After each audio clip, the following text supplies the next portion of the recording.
찬송 211장을 찬양하며 4월 2일 새벽 기도회를 하나님 앞에 올려드리겠습니다.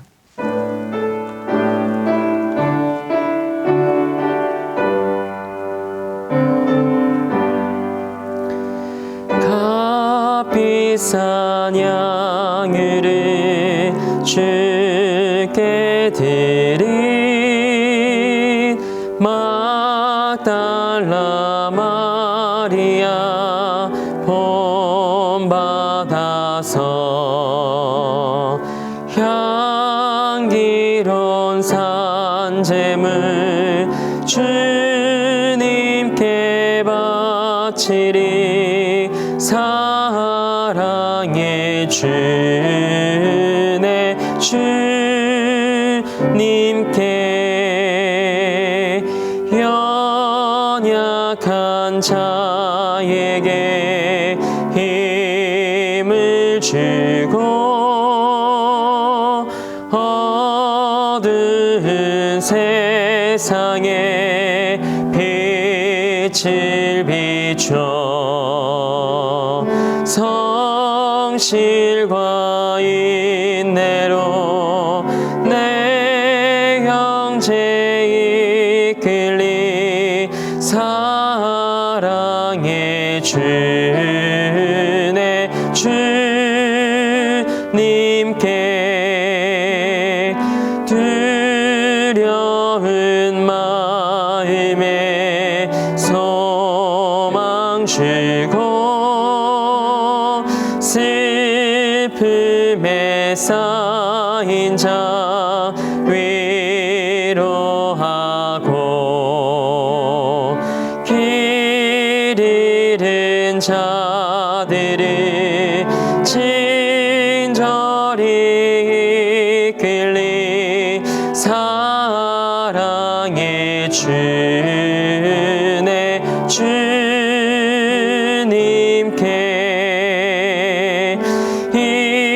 인생의 황혼이 깃들어서 이 땅의 수고가 끝날 때에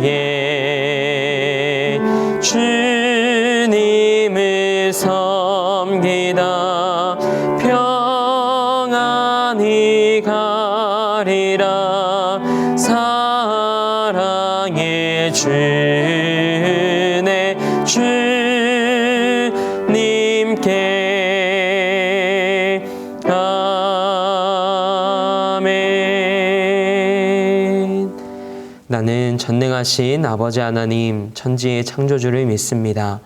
나는 그의 유일하신 아들 우리 주 예수 그리스도를 믿습니다.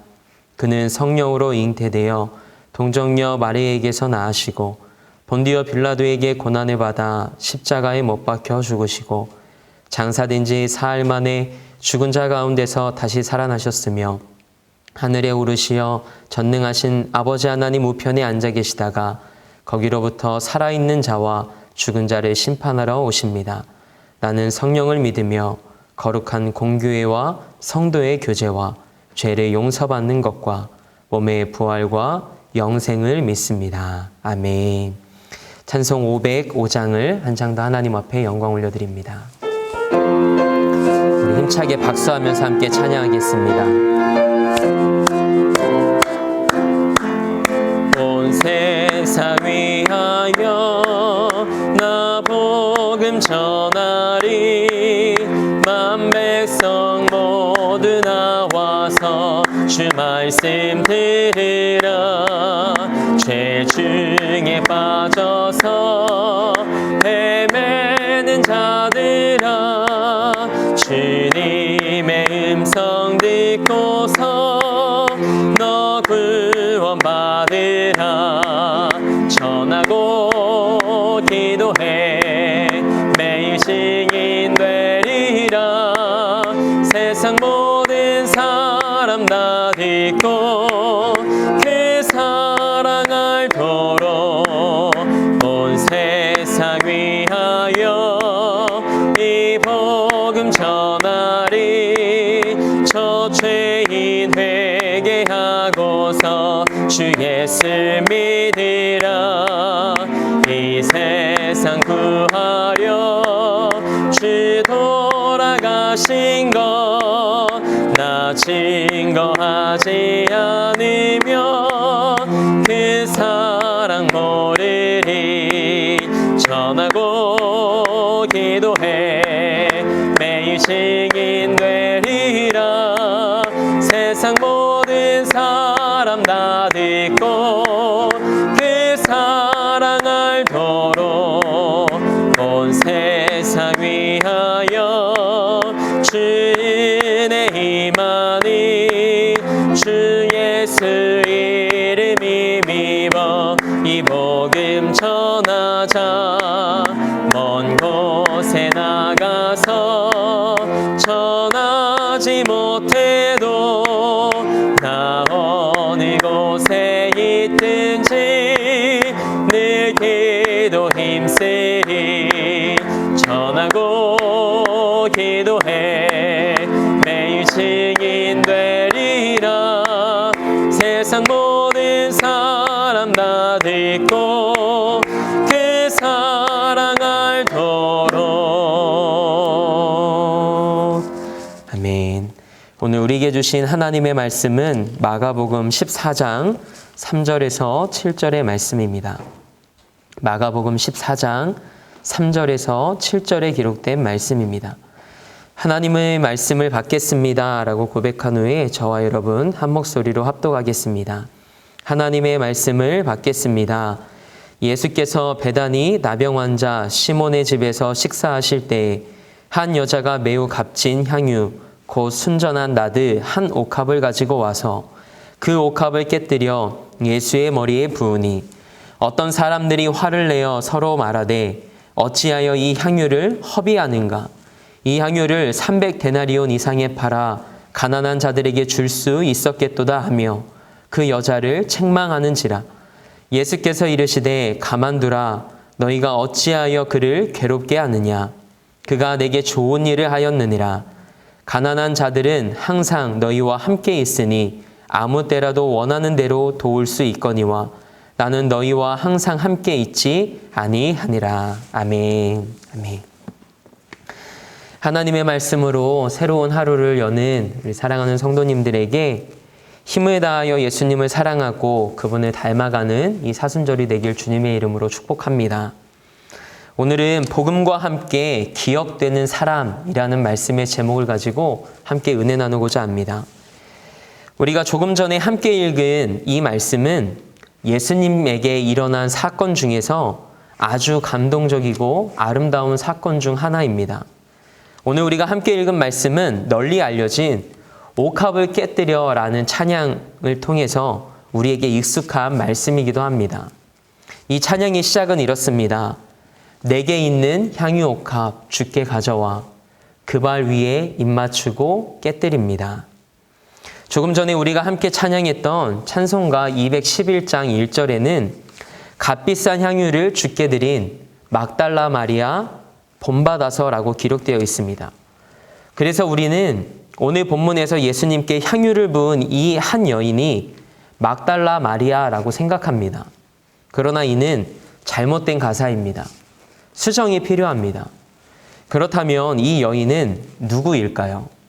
오늘 본문과 동일한 말씀이 기록된 마태복음 26장 7절에는 이 여인을 한 여자라고 기록하고 있습니다. 또 누가복음 7장 37절에는 그 동네에 죄를 지은 한 여자가 있어 라고 기록된 것을 우리는 볼 수 있습니다. 그런데 요한복음 11장 2절에는 분명하게 이 마리아는 향유를 주께 붓고 머리털로 주의 발을 닦던 자요 병든 나사로는 그의 오라버니더라 라고 기록되어 있습니다. 이를 통해 우리는 예수님께 향유를 부은 한 여인이 막달라 마리아가 아니라 나사로의 동생인 마리아라는 것을 알 수 있습니다. 본문 말씀이 시작된 장소는 베다니라는 동네입니다. 베다니는 예루살렘에서 동쪽으로 약 3에서 4km 정도 떨어진 곳으로 가난하고 소외된 마을이었습니다. 그리고 그 동네에는 질병을 앓는 사람이나 죄 많은 사람들이 모여서 사는 곳이었다고 합니다. 그래서 그 동네의 이름도 벳아니, 즉 슬픔의 집이라는 뜻을 가지고 있습니다. 오늘 본문 말씀에 근거해서 생각해 보면 예수님께서 나사로의 집에 자주 출입하는 것을 이웃에 사는 나병 환자이자 바리새인이었던 시몬이 자연히 알게 되었을 것 같습니다. 그리고 한때 병으로 죽어 장사까지 지냈던 나사로를 예수님께서 살려내신 사건이 있은 후에 예수님은 베다니 마을에서 매우 유명해졌을 것이 자명한 사실입니다. 평소 예수님이 바리새인들과 사이가 좋지 않기는 하셨지만 그래도 시몬은 혹시 예수님을 자기 집에 모시게 되면 어떤 은혜를 받을 수 있지는 않을까 하는 마음으로 예수님을 자기 집에 초대한 것 같습니다. 그리고 예수님께서는 아무 거리낌 없이 시몬의 식사 초대에 응하신 거죠. 그런데 그때 시몬의 이웃에 살고 있었던 마리아가 매우 값진 향유인 순전한 나드 한 옥합을 가지고 식사 자리에 나타납니다. 그리고 예수님께 다가가 예수님의 머리와 발에 향유를 붓고 자신의 머리를 풀어 예수님의 발을 닦는 모습이 오늘 말씀 안에 담겨져 있습니다. 당시 이스라엘 사람들 안에는 귀한 손님을 맞이할 때 발을 씻긴 후에 향유를 발라주는 관습이 있었는데 대부분 살짝 바르지 이렇게 옥합을 깨뜨려 붓지는 않았습니다. 이 여인은 귀한 손님을 맞이하는 정해진 규정을 뛰어넘어 자신의 마음을 예수님께 표현한 것이죠. 눈물로 물을 삼고 머리털로 수건을 삼고 살짝 바르는 향유를 통째로 붓는 행위를 통해 이 사건 이전에도 없었고 이후에도 없었던 그 행위를 이 여인은 예수님께 행하게 됩니다. 마치 내일이 없는 것처럼 예수님을 섬기는 모습을 우리는 보게 됩니다. 오늘 본문 3절에는 예수님이 베다니 나병 환자 시몬의 집에서 식사를 하실 때라고 기록이 되어 있습니다. 마태복음 26장에는 베다니 나병 환자 시몬이라고 기록되어 있습니다. 그리고 누가복음 7장에는 한 바리새인이 예수께 자기와 함께 잡수시기를 청했다고 기록되어 있죠. 또 요한복음 12장 2절에는 예수님을 위한 잔치라고 기록이 되어 있습니다. 이 잔치의 주인공은 바리새인이자 나병 환자였던 시몬이 아니라 예수님이셨습니다. 한 여인이 순전한 나드 향유를 예수님께 붓자 모든 자들이 향유의 향기를 따라 예수님을 바라보았을 것입니다. 그러자 어떤 사람들이 화를 내며 어떻게 이 비싼 향유를 허비할 수 있냐고 이 여인을 책망합니다. 예수님께 부은 향유가 무려 300데나리온이나 되었으니 그것을 팔아 가난한 자들에게 나누어 주면 더 좋지 않았겠냐라고 말합니다. 300데나리온이면 한 데나리온이 일용직 노동자의 한 하루 품값이니 지금의 시세로 계산하자면 1년 연봉에 해당하는 큰 액수입니다. 그도 그럴 것이 나드는 값비싼 향료로 인도나 히말리아 지역에서 자라는 어떤 식물의 뿌리에서 추출해낸 물질로 만든 귀한 향유입니다. 그러나 이 모습을 가만히 지켜보시던 예수님이 가만두라고 말씀하시며 그녀를 괴롭게 하지 말라고 말씀하십니다. 그리고 이어서 말씀하시길 그녀가 내게 좋은 일을 했다고 말씀하시며 이 여인을 보호하십니다. 그리고 7절에서 이렇게 말씀을 하십니다. 오늘 본문 7절 말씀을 함께 읽어볼까요? 7절 말씀입니다. 함께 있습니다. 시작. 가난한 자들은 항상 너희와 함께 있으니 아무 때라도 원하는 대로 도울 수 있거니와 나는 너희와 항상 함께 있지 아니하리라. 아멘. 예수님의 초점은 가난한 자들이야 너희가 어느 때라도 도울 수 있지만 나는 너희와 항상 함께 있지 못하니 이 여인이 행한 일을 그냥 두라는 것입니다. 예수님은 이 여인의 행동을 헌신의 관점에서 바라보셨던 겁니다. 이어서 예수님은 8절에 이렇게 말씀을 하십니다. 우리 8절 말씀도 함께 읽어볼까요? 함께 있습니다. 시작. 그는 힘을 다하여 내 몸에 향유를 부어 내 장례를 미리 준비하였느니라. 아멘. 이 말씀을 원어 성경으로 직역하자면 그녀가 시체에 기름을 바르기 위해 미리 내 몸에 향유를 발랐다입니다. 유대인의 장례 절차에는 시체에 기름을 바르는 의식이 있었습니다. 이 여인의 행위가 바로 그런 의미라고 예수님이 말씀하신 겁니다. 향유를 예수님께 부은 이 여인의 헌신적인 행동을 예수님은 시신의 향유를 바르는 장례의식과 연결시키신 것이죠. 그래서 이 여인이 예수님께 향유를 부은 것이 나의 장례를 미리 준비한 것이라고 말씀하십니다. 이러한 예수님의 관점에서 보면 여인의 행위는 낭비나 허비가 아니라 하나님의 아들인 자신의 십자가 죽음을 위한 준비였습니다. 사실 성경에서 예수님의 죽음을 준비했던 유일한 사람은 이 여인 한 사람입니다. 막달라 마리아와 야고보의 어머니 마리아와 살로메가 예수님께 바르기 위해 향품을 사서 예수님의 무덤으로 향하지만 이미 예수님은 부활하신 후였기 때문입니다. 그런데 오늘 본문 말씀과 동일한 말씀이 기록된 누가복음 7장의 말씀을 보면 이 여인의 이런 행동을 바리새인 시몬이 못마땅히 하는 것을 우리는 보게 됩니다. 시몬의 판단은 예수님께서 왜 죄인인 이 여인과 접촉하느냐는 겁니다. 죄인을 죄인으로 보지 못함으로 예수님은 선지자가 아닌 것이 분명하다고 시몬은 생각하게 된 것이죠.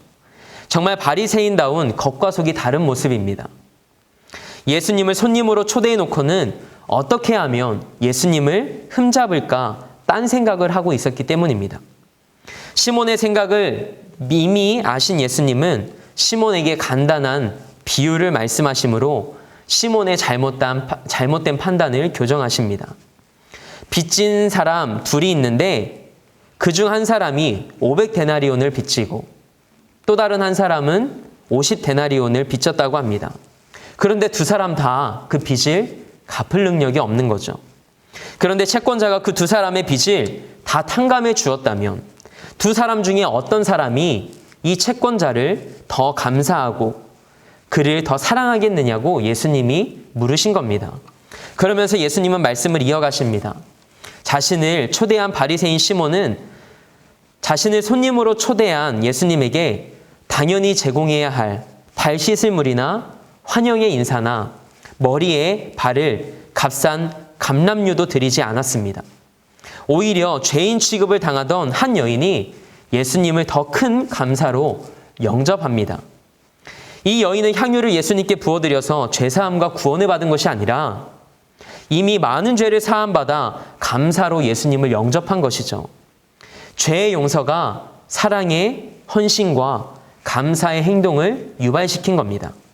그렇습니다. 신앙생활은 감사와 감격으로 하는 것입니다. 의무로 하는 것이 아닙니다. 예배도 예물도 헌신도 하나님께 받은 감격하며 그 은혜에 감격하며 감사로 하는 것입니다. 그래서 예수님은 이 여인의 행동을 이렇게 말씀하십니다. 누가복음 7장 47절에 이는 그의 사랑함이 많음이라. 아멘. 이 여인이 바리새인 시몬보다 사함받은 일이 더 많기에 예수님을 더 사랑하는 것이라고 예수님은 말씀합니다. 예수님의 십자가 은혜를 알고 그 은혜를 경험한 사람이 예수님을 더 사랑합니다. 여러분이 예수님을 사랑하는 것을 크기로 표현할 수 있다면 그 크기는 여러분이 예수님의 십자가 사랑을 경험한 만큼이라고 예수님은 말씀하신 겁니다. 그래서 사함을 받은 일이 적은 자는 적게 사랑하느니라 라고 시몬에게 말씀하신 것이죠. 그는 예수님에게 값싼 감람류조차 붓지 않았기 때문입니다. 이처럼 하나님의 은혜와 사랑을 경험하면 놀라운 삶의 변화와 헌신이 뒤따릅니다. 시몬은 자신이 의롭기에 용서받을 것이 별로 없다고 영적 우월감에 머물러 있습니다. 그러나 이 여인은 구원의 감격이 있으니 다른 사람이 뭐라 하든 나드의 향유를 예수님께 부을 때 주변 사람이 뭐라고 하건 그들의 신경을 쓰지 않고 예수님 앞에 자신의 모든 것을 가지고 나아갑니다. 이 여인은 무려 1년치 품삯에 해당하는 매우 값진 향유를 예수님의 머리와 발에 부었습니다. 충격적인 일이 아닐 수 없습니다. 사랑의 헌신을 경험하신 예수님이 말씀하십니다. 사람들의 예상을 뛰어넘는 뜻밖의 평가를 하십니다. 과연 예수님께서 이 여인의 행위를 칭찬할 만한 일로 보시는 이유는 무엇일까요? 바로 영적인 시각 때문입니다.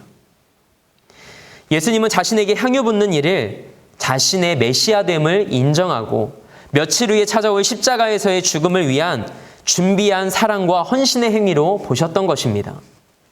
여러분이 이 땅을 살아가면서 예수님께 어떤 사람으로 기억되기 원하십니까? 누군가 제게 이 질문을 던진다면 저는 이렇게 대답할 겁니다. 예수님을 가장 사랑했던 사람으로 기억되기 원합니다. 그런데 오늘 성경에 기록된 이 여인은 나사로의 동생 마리아가 그런 삶이었다고 성경은 기록하고 있습니다. 오늘 본문 말씀을 읽으며 함께 읽진 않았지만 우리 8절과 9절 말씀을 다 함께 읽어보기 원합니다. 8절과 9절 말씀입니다. 함께 읽겠습니다. 그는 힘을 다하여 내 몸에 향유를 부어 내 장례를 미리 준비하였느니라. 내가 진실로 너희에게 이르노니 온 천하에 어디서든지 복음이 전파되는 곳에는 이 여자가 행한 일도 말하여 그를 기억하리라 하시니라. 아멘. 이 여인이 예수님의 몸에 어떻게 향유를 붓고 예수님의 장례를 미리 준비했다고 기록하고 있습니까? 힘을 다하여 라고 기록하고 있습니다. 우리가 예수님을 그렇게 사랑하기 원합니다. 마음과 목숨과 뜻과 힘을 다하여 예수님을 사랑하기 원합니다. 그리고 하나님을 사랑하는 그 마음으로 우리의 이웃을 사랑하며 우리가 예수님의 제자인 것을 삶으로 증명하길 소망합니다. 그런데 그렇게 힘을 다해 예수님을 사랑했던 이 여인에게 예수님이 뭐라고 축복의 말씀을 남기십니까? 온 천하에 어디서든지 복음이 전파되는 곳에는 이 여자가 행한 일도 말하여 그를 기억하리라. 복음이 전파되는 곳곳마다 이 여인이 행한 일도 말하여 그녀를 기억하게 하시겠다는 말씀입니다. 예수님을 가장 사랑했던 사람으로 예수님이 기억하시겠다라는 말씀입니다. 그리고 이 여인처럼 나를 사랑하라고 예수님은 말씀하십니다. 예수님과 제가, 여러분과 제가 예수님을 그렇게 사랑하기 원합니다. 힘을 다하여, 목숨을 다하여 예수님을 사랑했던 사람으로 그분의 마음에 기억될 수 있게 되길 축복합니다. 우리는 우리 자녀의 교육과 필요에는 과감히 옥합을 깨뜨립니다. 그러나 예수님과 그분의 일을 위해서 우리는 간혹 주저할 때가 있습니다. 그러나 기억하십시오. 하나님은 우리를 너무나 사랑하셨습니다. 향유 옥합을 깨뜨린 것 그 이상으로 자신의 모든 것을 부으셔서 우리를 사랑하시는 그 증거를 십자가에서 우리에게 친히 보여주셨습니다. 예수님의 십자가 사랑은 이성으로 이해할 수 없는 그런 사랑입니다. 이 여인의 사랑도 그랬습니다. 그래서 빚진 자의 심정으로 예수님께 모든 것을 드립니다. 은혜를 알았기 때문입니다. 한 성도님의 이야기입니다. 예배와 관련된 일로 제가 연락을 드릴 때면 이 성도님은 제게 늘 예스라고 답을 주십니다. 한 번은 궁금해서 시간이 안 되거나 상황이 어려우실 수도 있을 텐데 그럴 때는 제게 솔직하게 말씀해 주세요. 어떻게 한 번도 거절을 안 하세요? 라고 여쭤보았습니다. 그랬더니 이 성도님이 하시는 말씀이 목사님, 저는 주님이 아니면 하루도 살아갈 수 없는 삶이에요. 그래서 예수님이 제 삶의 주인 되시고 예배가 삶의 최우선이기에 언제든 필요하시면 불러주세요. 주님의 일이라면 다른 일정은 없습니다. 라고 고백하는 겁니다. 그리고 언제든 주님의 일이라면 자신이 그 자리를 섬기겠다라고 말했습니다. 그래서 제가 그분께 이렇게 이야기를 드린 적이 있습니다. 성도님께서 하나님을 위해 드린 그 모든 시간이 세상에서 가장 아름다운 낭비요, 거룩한 허비로 하나님께 기억되길 원합니다. 옛 속담에 호사유피 인사유명이란 말이 있습니다. 호랑이는 죽어서 가죽을 남기고 사람은 죽어서 이름을 남긴다는 말입니다. 이 속담의 뜻은 사람은 살아생전에 훌륭한 일을 하여 후세에 빛나는 이름을 남겨야 한다는 뜻입니다.